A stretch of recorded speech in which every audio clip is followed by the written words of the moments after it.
نحمده ونصلي على رسوله الكريم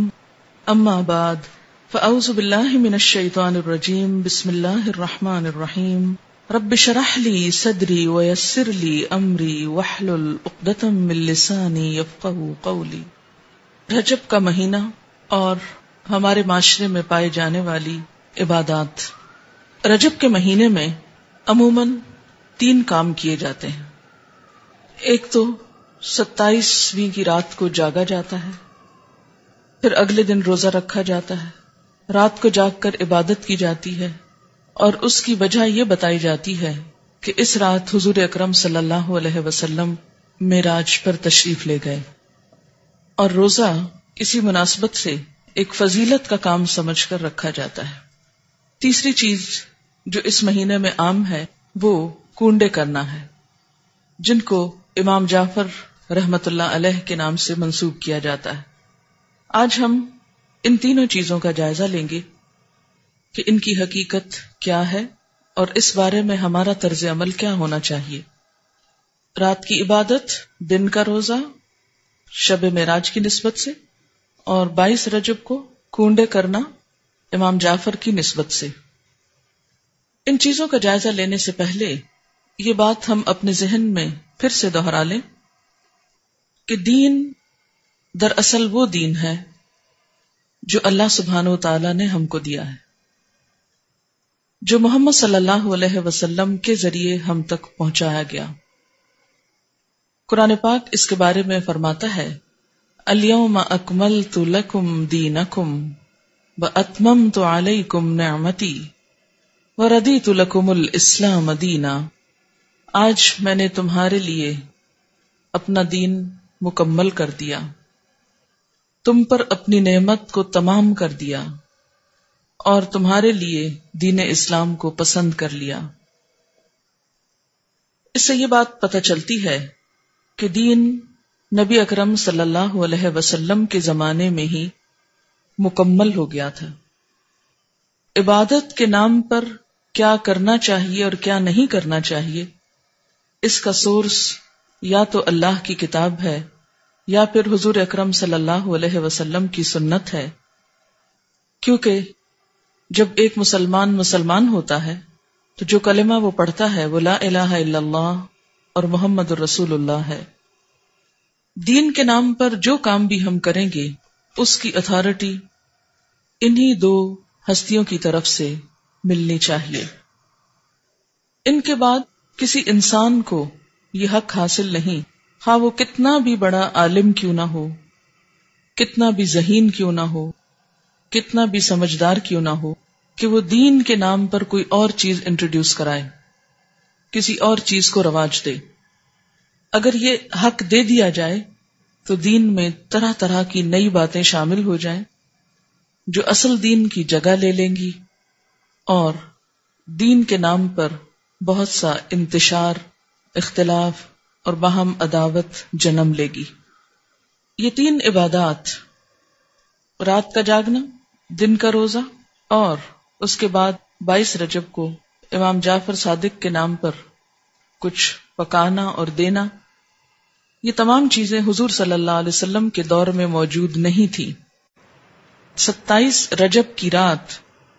جسے عموماً شب معراج کہا جاتا ہے، اس میں آپ صلی اللہ علیہ وسلم کو اگر معراج نصیب ہوئی، اگر کا لفظ میں اس لیے بول رہی ہوں کہ اس تاریخ میں بھی اختلاف ہے، سال میں بھی اختلاف ہے، اس کا ذکر میں بعد میں کروں گی۔ اگر آپ کو معراج نصیب ہوئی بھی اس رات میں، تو آپ صلی اللہ علیہ وسلم نے اسی رات جو مخصوص عبادت کی، اس کے بعد کبھی بھی ہر سال 27 رجب کو کوئی خاص عبادت نہیں کی، نہ ہی صحابہ کرام نے کبھی 27 رجب کی رات کو کوئی شب بیداری کی یا اس کی کوئی فضیلت بتائی۔ اسی طرح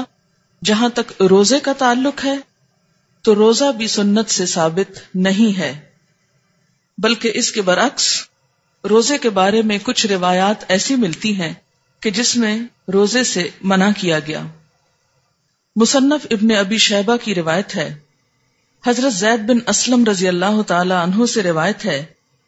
کہ رسول اللہ صلی اللہ علیہ وسلم سے رجب کے روزے کے بارے میں پوچھا گیا تو آپ نے فرمایا شعبان کے روزوں سے آپ بے خبر ہیں، یعنی رجب میں نہیں، اصل میں شعبان میں روزے رکھے جائیں گے۔ حضرت ابن عباس سے روایت ہے کہ رسول اللہ صلی اللہ علیہ وسلم نے رجب کا روزہ رکھنے سے منع فرمایا۔ یہ ابن ماجہ کی روایت ہے۔ آپ نے کیوں منع کیا؟ اس لیے کہ یہ روزہ اسلام سے قبل رکھا جاتا تھا۔ دور جاہلیت میں رجب کے مہینے کی تعظیم کی جاتی تھی، عزت افزائی کی جاتی، اس لیے آپ نے اس رسم کو ختم کرنے کے لیے یا اس کے اتباع کو توڑنے کے لیے اس سے منع فرمایا۔ اور یہ وضاحت کنز الامال میں کی گئی ہے، صفحہ 49 جلد 8۔ تو اس سے کیا پتہ چلتا ہے کہ اس رات میں شب بیداری اور اس دن میں روزے کی کوئی حقیقت نہیں۔ اسی طرح جہاں تک امام جعفر کے نام پر جو کنڈے دیے جاتے ہیں، تو بات یہ ہے کہ یہ تاریخ نہ تو امام جعفر رحمت اللہ علیہ کی پیدائش کی ہے اور نہ ہی آپ کی وفات کی ہے، لہذا ان کی طرف اس کی نسبت کا کوئی ثبوت ہی نہیں ملتا یا جواز ہی نہیں ملتا۔ امام جعفر رحمت اللہ علیہ کی ولادت ایک روایت کے مطابق 8 رمضان 80 ہجری میں ہوئی، یا 83 ہجری کی روایت بھی موجود ہے، 83 یا 80، اور وفات شوال کے مہینے میں 148 ہجری میں ہوئی۔ اس لیے نہ تو ہم یہ کہہ سکتے ہیں کہ آپ کی پیدائش کی خوشی میں یہ ہو رہا ہے، اور نہ ہی یہ کہہ سکتے ہیں کہ آپ کی وفات کے ضمن میں یہ کوئی کام ہو رہا ہے، اگرچہ اصلاً ہی کسی کی پیدائش یا کسی کی وفات پر کچھ کھانا پکانا یا مخصوص کھانے پکانا اسلام کی روح کے مطابق ہی نہیں۔ اسلام میں صدقہ خیرات کا جو تصور ہے وہ یہ کہ انسان جب اپنے پاس کچھ مال پائے یا کسی ضرورت مند کو دیکھے تو وہ صدقہ خیرات کرے۔ اسی طرح اسلام نے صدقہ خیرات کی کچھ مخصوص شکلیں نہیں بتائیں کہ وہ حلوہ ہو یا کھیر ہو یا پوریاں ہوں یا چاول ہوں یا دیگ ہو یا بریانی ہو یا کوفتے ہوں، نہیں، اس لیے کہ اسلام ایسی کسی تکلیف میں انسان کو نہیں ڈالتا جو انسان کے لیے نبھانا مشکل کا سبب ہو یا مشکل پیدا کرے۔